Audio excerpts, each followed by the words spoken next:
مجھ سے یہ آگ نہیں جل رہی۔ اس نے غصے سے لکڑی زمین پر پھینکی، اس سے پہلے کہ وہ وہاں سے ہٹتی۔ اس کا پاؤں پتھر سے ٹکرایا اور وہ منہ کے بل زمین پر گرنے ہی لگی تھی کہ عمار کی مہرباں باہوں نے اسے تھام لیا۔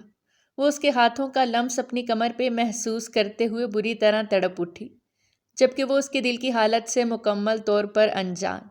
اسے سہارا دے کر کھڑا کرتے ہوئے بولا، تمہیں ہی شوق تھا شکار پر آنے کا۔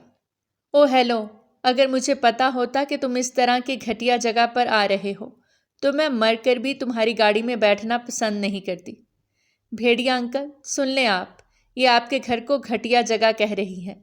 اگلی بار جب آپ آئیں تو پلیز اسے اکیلے لے کر جائیے گا، میں اس کے ساتھ نہیں رہوں گا۔ وہ دونوں ہاتھ ہوا میں اٹھا کر اونچی اونچی آواز میں چلاتے ہوئے بولا۔ اس نے جھٹ سے اس کے ہونٹوں پر ہاتھ رکھا۔ تم پاگل تو نہیں ہوگے؟ کیا فضول حرکتیں کر رہے ہو؟ اگر وہ واقعی یہاں پر آ گیا تو پھر میں تمہیں چھوڑ کر اطمینان سے اپنے کیمپ میں جا کر چھپ جاؤں گا۔ تمہیں تو کیمپ بند کرنا بھی نہیں آتا۔ پھر اپنی سہاگ رات بھی اسی بھیڑیے کے ساتھ منا لینا، جو کہ تمہاری زندگی کی پہلی اور آخری سہاگ رات ہوگی۔ تم سے زیادہ بدتمیز انسان میں نے اپنی ساری زندگی میں نہیں دیکھا۔ وہ غصے سے پاؤں پٹک کر رہ گئی۔ جلدی سے آگ جلاؤ، کیونکہ پھر میں نے تمہیں کھانے کے لیے کچھ بھی نہیں دینا۔ مجھے ضرورت بھی نہیں ہے کسی چیز کی، میں یہاں پر اپنا بندوبست خود ہی کر لوں گی۔ تو پھر ٹھیک ہے۔ وہ ایک پتھر پر جا کر بیٹھ گئی، پھر سے ایک نظر خود پر ڈالی۔ اس کی شکل رونے والی بن گئی۔ اس نے ابھی تک دلہن والا لباس پہن رکھا تھا۔ ستم ظریفی یہ کہ اس نے ابھی تک اپنے زیورات کو بھی ہاتھ نہیں لگایا تھا۔ ویسے میں ایک چیز سوچ رہا ہوں۔ وہ اب گھٹنوں کے بل بیٹھا آگ جلا رہا تھا۔ مجھے نہیں سننا، جو کچھ بھی سوچ رہے ہو اپنے آپ تک ہی محدود رکھو۔ ارے تم سے کون مخاطب ہے؟ میں تو بھیڑیا انکل سے بات کر رہا ہوں۔ ہاں جی انکل بھیڑیا، میں ایک چیز سوچ رہا تھا کہ یہ لڑکی میں آپ کے حوالے کر دیتا ہوں اور زیورات سارے اپنے پاس رکھ لیتا ہوں۔ تم نے تقریباً 20 تولہ سونا تو پہنا ہی ہوا ہے۔ چلو بعد میں یہ بیچ کر میں ویگو ڈالا خرید لوں گا۔ اس کے لبوں پر شرارتی مسکراہٹ پھیلی۔ اگر تم نے مجھے ہاتھ لگانے کی کوشش کی تو مجھ سے برا کوئی بھی نہیں ہوگا۔ میں تمہارا منہ نوچ ڈالوں گی۔ یہاں پر ہاتھ لگانے کی نہیں بلکہ اس سے بھی آگے کی کارروائی کی بات ہو رہی ہے۔ معنی خیز انداز میں بات کرتا ہوا وہ اس کے دل کی دھڑکنوں کو پھر سے منتشر کر چکا تھا۔ میں تمہارے ساتھ نہیں رہوں گی۔ میں جا رہی ہوں یہاں سے۔ اب چاہے کچھ بھی ہو جائے، میں واپس نہیں آؤں گی۔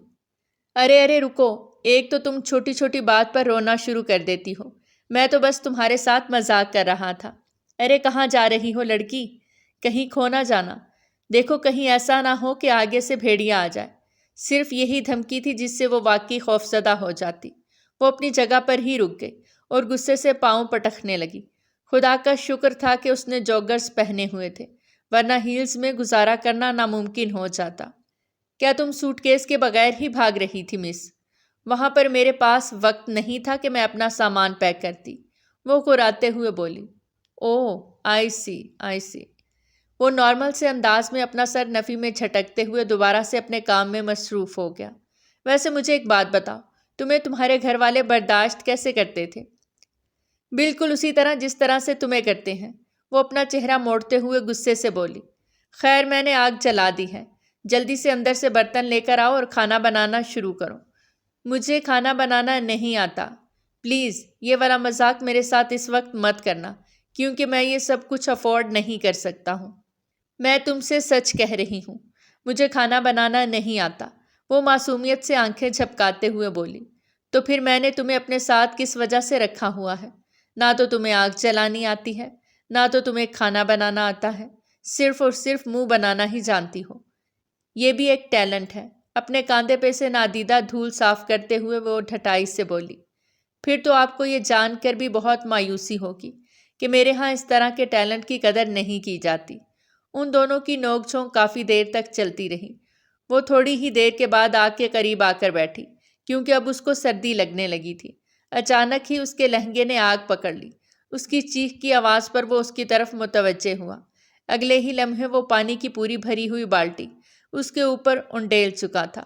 وہ گیلی ہو چکی تھی مگر آگ ابھی تک نہیں بجھی تھی۔ یہ تم نے کیا کیا ہے بدتمیز انسان؟ جہاں پر آگ لگی تھی وہاں پر پانی گرانا تھا، وہ سردی سے کانپتے ہوئے بولی۔ وہ دوبارہ سے پانی کی بالٹی لے کر آیا، اس کی طرف بڑھا تو اس نے غصے سے اس سے چھین کر خود ہی اپنے لہنگے پر لگی ہوئی آگ بجھا لی۔ یقیناً پارلر والی نے 2 نمبر میک اپ استعمال کیا تھا، اسی وجہ سے اس کا مسکارا بہہ کر اس کے پورے چہرے پر پھیل گیا۔ وہ بڑی مشکل سے اپنی ہنسی دباتا ہوا سر جھکا کر وہاں پر کھڑا تھا۔ اب میں کیا کروں گی؟ میرے پاس تو پہننے کے لیے کپڑے بھی نہیں ہیں۔ ٹینشن کیوں لیتی ہو؟ میں اتنا برا بھی نہیں ہوں، اگر تم چاہو تو میرے کپڑے پہن سکتی ہو۔ مجھے تمہارا احسان نہیں چاہیے۔ تو پھر ٹھیک ہے، تم اسی حالت میں ہی بیٹھی رہو۔ اگر بعد میں بیمار ہو کر مر گئی تو پلیز آتما بن کر میرے خواب میں نہیں آنا، کیونکہ تمہاری طرح کی خوبصورت آتماؤں سے ڈرنے کی بجائے میں بہک جایا کرتا ہوں۔ اس کے گال شرم کے مارے پھر سے لال ہو گئے، جبکہ اس کے کانوں کی لو تپنے لگی تھی۔ تم شیور ہو کہ تمہیں بھوک نہیں لگی ہوئی؟ ہاں، میں نہیں کھا رہی۔ دیکھو، یہاں پر جب آدھی رات کے وقت فوڈ کریونگ ہوتی ہے تو پھر برداشت کرنا پڑتا ہے۔ یہاں پر تمہیں فوڈ پینڈا کی سہولت دستیاب نہیں ہوگی۔ یہاں پر آدھی رات کے وقت صرف اور صرف جنگلی جانور ہی گھومتے ہیں۔ تم اپنے کیمپ سے بھی باہر نہیں نکل سکتی ہو، اسی لیے میں تمہیں آخری بار کہہ رہا ہوں، اگر تم آ کر میرے ساتھ کھانا کھا لو گی تو تمہیں کافی آسرا ہو جائے گا۔ اپنے پاس رکھو اپنا یہ گندا کھانا، پتہ نہیں کیا ایسا بنایا ہوگا۔ میں نہیں کھا رہی تو نہیں کھا رہی، بس۔ وہ بھی اپنی ضد پر اڑ گئی تھی۔ ٹھیک ہے، مجھے کیا؟ میرا کام تھا آپ کو پیشکش کرنا، آپ کا کام ہے ریجیکٹ کرنا۔ محترمہ، جیسا آپ کہیں گی ویسا ہی ہوگا۔ وہ فرما بردار انداز میں بولتا ہوا پھر سے کھانا کھانے میں مصروف ہو گیا، اور پھر اس انسان نے سارا کھانا اکیلے ہی ختم کر لیا۔ چلو، اب میں اپنے کیمپ میں آرام کرنے کے لیے جا رہا ہوں۔ میں اس کیمپ میں نہیں سوؤں گی۔ تم نے خود اتنا اچھا کیمپ رکھا ہے، اور میرے کیمپ کا تو دروازہ بھی بند نہیں ہوتا۔ بے وقوف عورت، اس کا دروازہ نہیں ہوتا، بلکہ اس کی زپ ہوتی ہے۔ آؤ میں تمہیں دکھاتا ہوں۔ اور اگر بھیڑیا یہ زپ کھول کر اندر داخل ہو گیا تو میں کیا کروں گی؟ یا میرے اللہ، مجھے صبر عظیم عطا فرما۔ اگر اس کے پاس اتنی عقل ہوتی تو وہ بھیڑیا نہ ہوتا۔ مجھے تو لگ رہا ہے کہ تمہاری روح غلط جسم میں آ گئی، ورنہ جتنی تمہارے اندر عقل ہے۔ مسٹر، اپنی زبان سنبھال کر بات کرو۔ اگر میں تمہیں برداشت کر رہی ہوں تو اس کا یہ مطلب نہیں کہ تم میرے سر پر چڑھ کر ناچنا شروع کر دو۔ اوہ ہیلو میڈم، برداشت تمہیں میں کر رہا ہوں، اور شکریہ تو تمہیں میرا ادا کرنا چاہیے۔ اگر تمہیں اپنے ساتھ لانے کی بجائے میں اسی جگہ پر ہی پھینک دیتا تو مجھے واپس بھی تو لے کر جا سکتے تھے نا۔ میں تمہاری وجہ سے کیوں اپنا ٹرپ خراب کرتا؟ بڑی مشکل سے میں اپنے آفس کے کاموں سے فارغ ہوا تھا، اور اب میں 2 ہفتے یہاں سے گزارے بغیر کہیں بھی نہیں جاؤں گا۔ اگر تمہیں میرے ساتھ رہنا ہے تو پھر میری بات ماننی ہوگی، ورنہ پھر اپنا راستہ ناپ لو۔ وہ بدتمیزی کا مظاہرہ کرتے ہوئے اپنے کیمپ میں داخل ہو گیا، جبکہ وہ وہیں بیٹھ کر پھوٹ پھوٹ کے رونے لگی۔ میری تو قسمت ہی خراب ہے، جب بھی کچھ اچھا کرنے کے بارے میں سوچتی ہوں الٹا ہی ہو جاتا ہے۔ بابا جان، آپ نے بھی میرے ساتھ ٹھیک نہیں کیا۔ آپ کو پوری دنیا چھوڑ کر بس وہی خڑوس انسان ملا تھا۔ شکر ہے میں نے اس سے شادی نہیں کی، ورنہ اس کے پاس ہوتی تو اس سے بھی زیادہ رو رہی ہوتی۔ وہ خاموشی سے اپنے کیمپ میں داخل ہو گئی۔ کپڑے گیلے ہونے کی وجہ سے اسے شدید سردی لگ رہی تھی۔ وہاں پر ہیٹر بھی تو نہیں تھا، اور نہ ہی کوئی اور شے، صرف اور صرف ایک لحاف تھا، اور زمین پر ہی بستر لگا ہوا تھا۔ اچانک ہی اسے باہر سے کسی جانور کے گرانے کی آواز سنائی دی۔ اس کا پورا وجود خوف سے لرزنے لگا۔ سردی کے مارے کپ کپی الگ سے اس کے وجود پر طاری تھی۔ اس نے آؤ دیکھا نہ تاؤ کیمپ سے نکلی اور بھاگتی ہوئی اس کے کیمپ میں گھس گئی۔ صرف یہی نہیں، بلکہ وہ اس کے لحاف میں بھی گھس چکی تھی۔ پلیز پلیز مجھے بچا لو، وہ بھیڑیا مجھے کھانے کے لیے آ گیا ہے، وہ اس کو مضبوطی سے جگڑتے ہوئے خوفزدہ انداز میں بولی۔ عمار، جو کہ تھوڑی ہی دیر پہلے نیند کی وادیوں میں غرق ہوا تھا، اس اچانک آفت پر بری طرح سے بوکھلا گیا۔ کہاں ہے بھیڑیا؟ اس نے جلدی سے اپنی بندوق اٹھا لی۔ وہ دونوں ہی اس وقت ہر چیز سے بے نیاز ہو کر ایک دوسرے کے ساتھ چپکے ہوئے تھے۔ وہ باہر ہے۔ جب عمار ہوش کی دنیا میں آیا تو اس کے ماتھے پر بل پڑ گئے۔ وہ باہر ہے تو اسی وجہ سے تو میں اندر آئی ہوں۔ اس نے جلدی سے صفائی پیش کی۔ اور تم کس قدر چالاک انسان ہو، مجھے اس ٹھنڈے کیمپ میں پھینک کر جہاں پر ضرورت کی کوئی ہی چیز نہیں، خود اس گرم کیمپ میں بیٹھے ہو۔ دیکھو تو محترم نے اپنے کیمپ میں ہیٹر بھی رکھا ہوا ہے۔ تو محترمہ، مجھے پتا تھا کہ میں کس کام کے لیے جا رہا ہوں، آپ کی طرح نہیں۔ مجھے بار بار میرے بھاگنے کا تانا مت دو، ورنہ… ہاں مجھے پتا ہے، ورنہ تم رونا شروع کر دو گی۔ رونے کے علاوہ تمہیں اور آتا ہی کیا ہے؟ تم ایک بہت ہی برے انسان ہو اور اب میں تمہارے کیمپ سے کہیں بھی نہیں جاؤں گی۔ تو تم ایک مرد پر یقین کر رہی ہو، رات کے اس پہر کے لیے عورت کا اکیلے مرد کے ساتھ اس کے کیمپ میں موجود ہونا۔ تم سمجھتی ہو نا کہ اس کا کیا مطلب ہے؟ وہ پرسرار انداز میں اس کو گھورتے ہوئے بولا۔ اگر تم نے مجھے گندی آنکھ سے دیکھا نا تو میں تمہاری آنکھیں نوچ ڈالوں گی۔ میرا ٹیسٹ اتنا خراب نہیں جو میں تمہاری طرف گندی نظر سے دیکھوں گا۔ وہ اپنا سر چھٹکتے ہوئے لاپرواہی سے بولا۔ سائڈ پر ہو، یہ تم کیا کر رہی ہو؟ پاگل تو نہیں ہو گئی؟ مجھے اس وقت شدید سردی لگ رہی ہے اور اگر تم سب سے پہلے تو تم چینج کرو جا کر، مجھے اپنے کپڑے دو، اس نے منہ بناتے ہوئے کہا۔ اب آیا نا اونٹ پہاڑ کے نیچے؟ میں نے تو تمہیں پہلے بھی پیشکش کی تھی، لیکن اس وقت تو تمہارے سر پر پتہ نہیں کون سا بھوت سوار ہو گیا تھا۔ اس نے اپنی شرٹ اور ٹراؤزر اس لڑکی کے حوالے کیا۔ انم نے جلدی سے اس کے ہاتھوں سے وہ دونوں چیزیں پکڑیں۔ چلو اب نکلو یہاں سے۔ کیا مطلب ہے تمہارا؟ اب کیا میں تمہارے سامنے چینج کروں گی؟ ویسے اگر تم کرو تو بدتمیز انسان۔ وہ اس کی کمر پہ زور سے ہاتھ مارتی ہوئی اسے باہر کی طرف دھکیل چکی تھی۔ تھوڑی ہی دیر کے بعد اس نے عمار کو اندر آنے کی اجازت دی۔ جب اس نے اسے دیکھا تو ٹھٹک کر اپنی جگہ پر رک گیا۔ بلا شبہ وہ بہت حسین لگ رہی تھی اور وہ کافی سلم بھی تھی، ورنہ بھاری لہنگے میں تو اس کا وجود بھی بھاری بھاری معلوم ہو رہا تھا۔ اب جلدی سے منہ دھو لو تاکہ تمہارا اصل چہرہ میرے سامنے آ جائے۔ وہ اس کا بستر اٹھا کر اپنے ہی کیمپ میں لے کر آ گیا۔ مجھ سے بڑی بے وقوفی ہو گئی تھی جو میں نے تم سے الگ رہنے کا فیصلہ کر لیا تھا۔ مجھے پتا ہوتا کہ یہاں پر تمہارے پاس اتنی آسائشات ہیں۔ اچانک ہی اس کی نظر نوڈلز کے پیکٹ پہ پڑی۔ بھوک کے مارے اس کا برا حال تھا۔ وہ تیزی سے بھاگتی ہوئی گئی اور نوڈلز کے پیکٹ اٹھا لیے۔ او ہیلو میڈم، خبردار جو ان کو ہاتھ لگایا، یہ میں کسی کے ساتھ شیئر نہیں کرتا ہوں، اور ابھی یہ میرے پاس بہت تھوڑے رہ گئے ہیں۔ جب یہاں سے واپس جاؤں گی تو تمہیں کارڈ بھر کر لے کر دوں گی۔ اندر ہی الیکٹرک چولہا بھی موجود تھا اور باقی ساری چیزیں بھی وہیں پر موجود تھیں۔ تمہارے پاس یہ سب کچھ تھا تو پھر تم مجھے آگ جلانے کے لیے کیوں کہتے تھے؟ میں بس دیکھنا چاہتا تھا کہ تم کس حد تک قابل ہو۔ تم نے تو مجھے بہت مایوس کیا۔ تم تو کسی کام کاج کی نہیں ہو۔ اب اگر تمہیں بھیڑیا کھا بھی جاتا ہے تو مجھے کوئی افسوس نہیں ہوگا۔